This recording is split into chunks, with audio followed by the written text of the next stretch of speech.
Hi everyone, this is Efren from Comics R Us. I got some new comics I want to show you. I recently picked these up within the last month or so, and here we go. Hang on, I'll be right back. I'm going to show you the first one.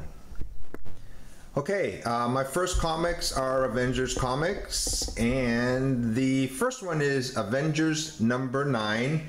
Came out in October of 1964.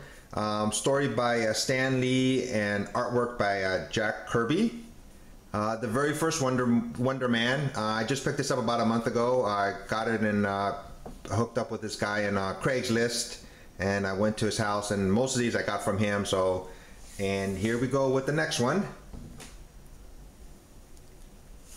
This is Avengers number 25.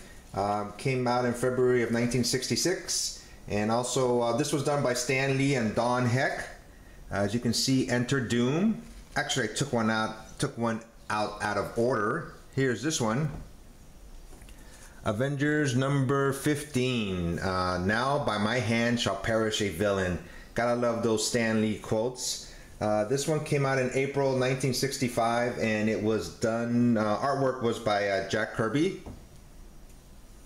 Next one coming up is Fantastic Four, number 67.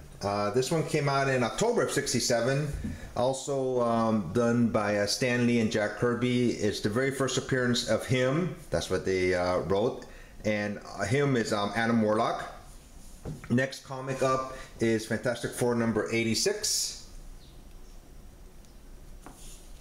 This was also done by Stan Lee and Jack Kirby. This is in May of 1969.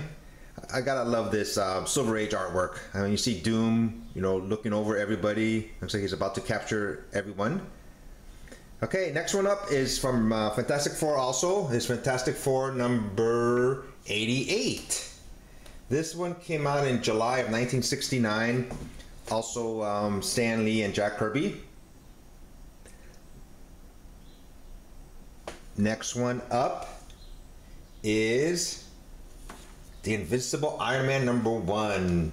One of my holy grails. I always wanted to get this comic book, and it was a decent price, so I decided to buy it.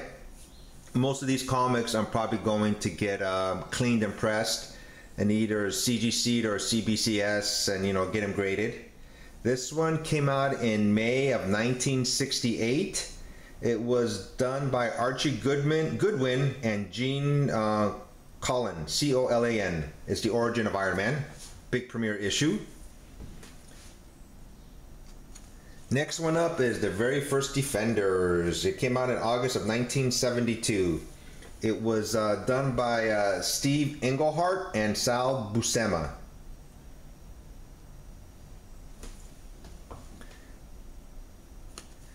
This one is Prince Namor the Submariner, number 7.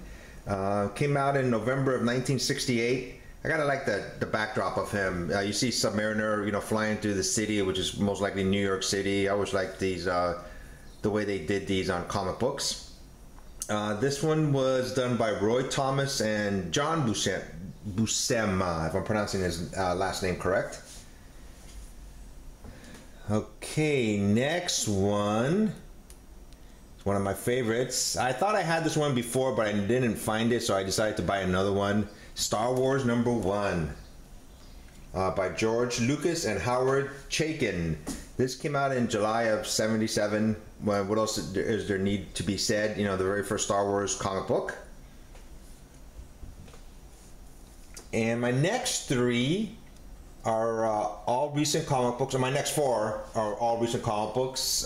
This is the Amazing Spider-Man number 4 variant edition.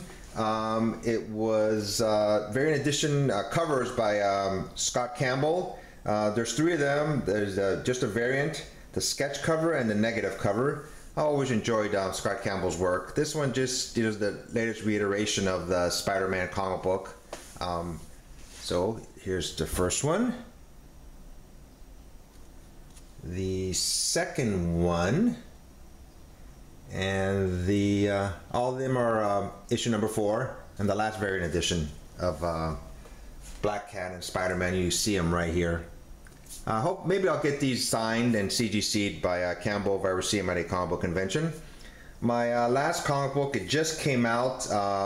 It came out in May of 2016, you know, this month. It was drawn by Dan Jurgens and, written by Dan Jurgens and drawn by Lee Weeks.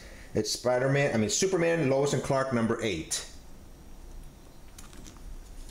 I decided to put this one in there because it's their child and he discovers that he's, you know, who he is, basically. And I just have one more book that I want to show you that I recently picked up, and I'll be right back. Okay, this is Star Wars Artifact Edition. There's a studio here in San Diego. It's owned by Kevin Eastman, creator of Teenage Mutant Ninja Turtles, and he just had these books out basically for sale. This one is regarding Star Wars, and I haven't opened it yet. And it basically inside is just a majority of the pages from the original Star Wars comic books. So, you know, I decided just to buy this because it looked pretty cool. And that's it for now, guys. Until next time, this is Efren from Comics R Us signing out.